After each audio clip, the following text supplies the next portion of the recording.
Direktang binanatan ni Erwin Tulfo itong si Antonio Trillanes aka Trililing dahil sa lantarang korupsyon nito noong panahon ni Pinoy kung saan nakatanggap ang dating senador ng 245 million pesos mula sa Disbursement Acceleration Program o DAP na gagamitin di umano ni Trililing sa mga pailaw.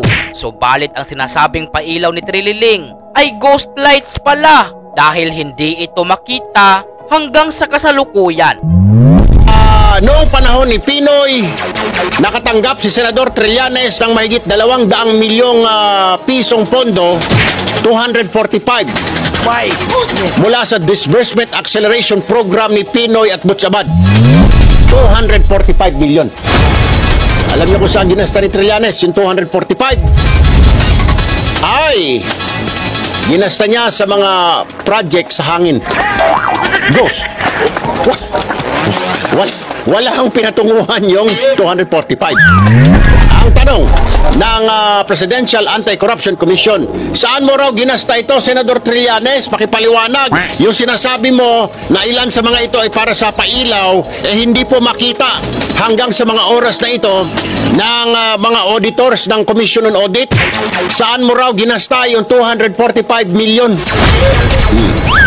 Yan ang sinasabing gaba sa inyo, karma.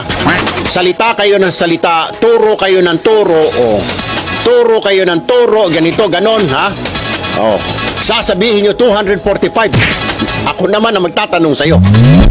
Hindi naman nakaligtas itong si Senator Risa Hontiveros kay Erwin Tulfo nang muling inungkat ni Erwin Tulfo ang 1.7 billion pesos na kinulimbat ni Risa sa PhilHealth na hanggang ngayon ay hindi pa rin ibinabalik ni Risa Hontiveros sa ating gobyerno sa kabila ng mandato ng Commission on Audit na ibalik niya ito.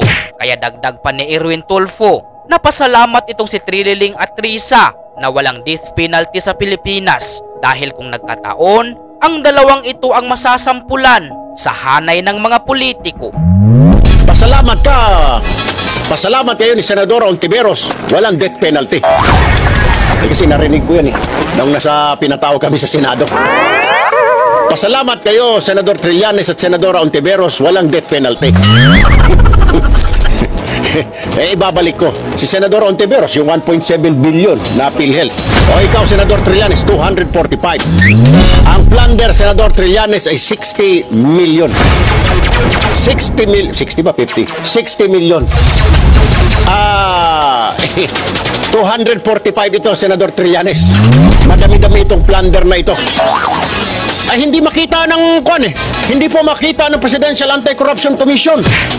Yun ang sinasabi po mamaya. Kakausapin nun natin si Commissioner Belhica ng PACC. Hindi po yan gawa-gawa namin. Yan po yung report ni Commissioner Belhica ng Presidential Anti-Corruption Commission. Na sa kanilang pagsasaliksik, si Senador Trillanes ay tumanggap ng 245 million pesos na pondo galing sa Disbursement Acceleration Program ng panahon ni Pinoy. Pero itong 245 hindi makita at hindi malaman kung saan ginasta. Dahil yung sinasabi niya mga pailaw, wala naman daw ilaw pa hanggang ngayon. Wala pa yung mga poste ng ilaw. Sige nga, sir. Hamon ni Erwin Tulfo sa dalawa na malakas mag-imbestiga na imbestigahan ni Trililing at Risa ang kanilang mga sarili dahil hindi nila maipaliwanag kung saan napunta ang napakalaking halagang pira na iniuugnay sa kanila. Tira kayo ng tira, imbestiga kayo ng imbestiga, magaling kayo mag-imbestiga sa Senado, kayo ni Senador Hontiveros. Kayo sagutin nyo, ako ngayon ang sagutin nyo. Tanong kayo ng tanong, ang lalakas ng loob ninyo nung hearing tungkol sa DOT advertisement. Na wala naman akong kinalaman, mga hunghang kayo, pati ako pinatawag ninyo dyan. Ngayon ako magtatanong, saan mo dinala yung 245 million pesos na Disbursement Acceleration Program na pondo na hinatag sa'yo ni Pinoy? Hindi po makita ng Presidential Anti-Corruption Commission kung saan mo ginasta. Lalo't walang makita ang Commission on Audit kung saan mo dinala yung 245 na yan. Sir, pag hindi mo na ipaliwanag yan, yan ay papasok sa plunder. Talo! Sorry.